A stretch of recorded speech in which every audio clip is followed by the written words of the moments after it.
Now it's time to open up the big network where we answer the question important to every small business owner.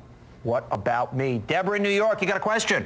Hi, Donny. I'm the founder of Citizens.com, a new online community where real people connect to fitness experts. Since I have a limited marketing budget, I'm wondering how I can find a way to target both groups at the same time.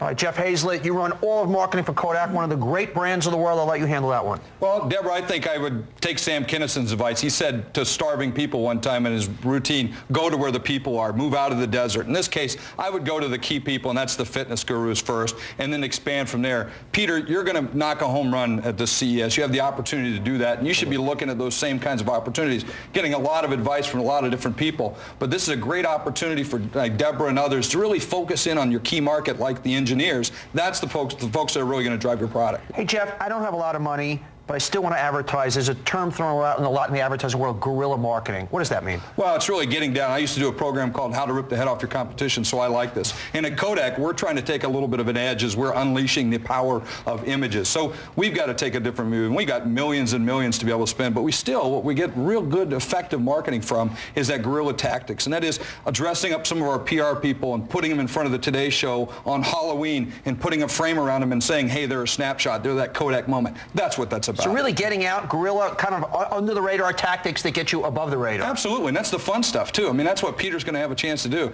So he's got to find those things, find, what tactic, I don't know what it is, dress somebody up, do whatever you got to do, jump into someone else's booths, get in someone else's face, but do those kind of things so that you get that kind of attention. It's a great opportunity. Jack in New Jersey, got a question for us. Yes, hi, I'm the CEO of Smartfish Technologies, which has developed the world's first intelligent ergonomic computer devices in collaboration with the Hospital for Special Surgery in New York City. And my question is, do I focus all my efforts in trying to bring our brands to market, or should I consider the possibility of being licensed by an existing name brand company?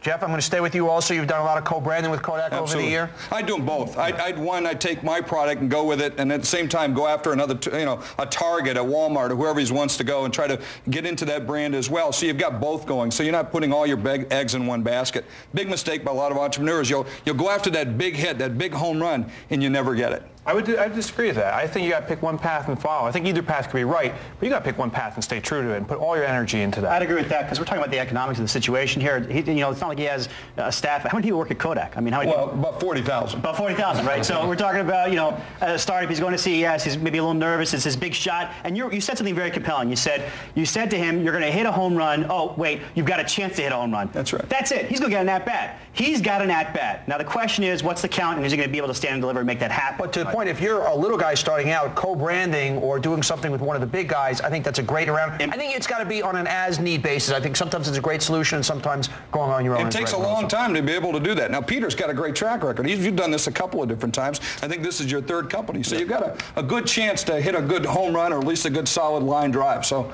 we'll see. Well, let's go to the other side of the country. Greg in Los Angeles, what's your question, sir? Thank you, Donny. I'm the president of McCuff Industries, and we own a patented and unique innovation called Big Al's McCuff. We want to know if it's wise to advertise on the web. Okay, obviously, Jeff, you are a lot of innovations at Kodak. When do you know when to come out with a new innovation, and when do you know when to use the web versus other mediums? I think when you're starting to capture customer behavior, you start to see some pickup. It's always a gut feeling for a lot of people. You can go do the research. I heard about focus groups. I heard about a number of different things. And it's always a gut. You know when it's going. You see the numbers start to sneak up there. That's when you know it's right time. Speaking of gut, obviously we have a lot of experts today, and how do I know when to listen? I'm talking to a PR expert. I'm talking to an advertising expert. I'm talking to a branding expert. But this is my baby. How do I know when to listen to the experts or listen to this little voice inside if they're not necessarily on the same page?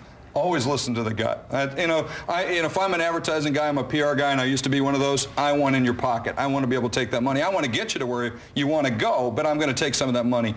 But you're also going to have to go do the trust, take the leap of faith, and take that step. So do your homework. Check out the people you're going to be working with. Do they have a track record to be able to deliver that promise that they say they are on their own brand? So that's a good way to do it. Doug, as a peak performance guy, right, and it's a lot about mindset. We talked about that in one of the earlier shows. How do I know when to listen to the gut versus the expert? I want to tap into something with Peter. I'm sitting here watching. I'm doing a lot of watching while we're sitting here, okay? And he's got a lot of people who are giving great advice, but they're at a different place in your businesses. Yep. What's worked, Peter? What has worked? You talked about blogs a bunch of times, yep, right? Yep. What feels right? Well, I think going with your gut absolutely comes with experience. This is my third time doing that, and I think I've gotten burned a couple of times by listening to other people say, hey, this is going to work, this is going to work. The fact of the matter is nobody knows your product better than you do. Nobody knows why you started the company better than you do. And I think with this, we're finally getting it right by just saying, we think we know who our audience is. We think we know what they're looking for. We think we know how to reach them. And we've gotten innovative in that way. And then, talk about stunting. We did the video now. We have 3 we've done in a series that are on our website. They cost nothing. They're a lot of fun to bring the organization together. You get some weird press from that. So that all came from just thinking what we think our audience wants. Is it fair to say, follow your gut, but at the same time, nobody is good at everything, so make sure you surround yourself with the right people, but also pay attention to that gut. Ted in San Francisco, what's your question, sir? Hi, Donny. How you doing? I'm the founder of Neosonic, a startup company that's designed the world's first digital wireless home theater and stereo system. Like most startups, we have a limited budget. What should come first, PR or advertising? All right, we talked about that earlier. Kind of a $1 million question. Jeff, you're our new guest. I'll let you field this one. PR, first and foremost. PR. You can add advertising later, add the marketing later, but PR, it'll get you jump-started in ways you never thought of. Yeah, as an ad guy, once again, I say to people, PR first. PR doesn't cost you anything. It's more credible. Then you get to the advertising. Okay, let's bottom line it for the big network. Number 1, and you heard from Peter, blog, blog, blog. There's a new universe out there. It doesn't cost you anything, and you got experts telling your story. Number 2, take advantage of guerrilla marketing. You heard Jeff talk about get people outside the Today Show, standing there with signs. It's free advertising. A lot of under-the-radar stuff becomes over the radar. And also get the word out there. Start locally. You're not going to end up on Oprah. Start locally. And also, once again, PR before advertising. We'll be right back.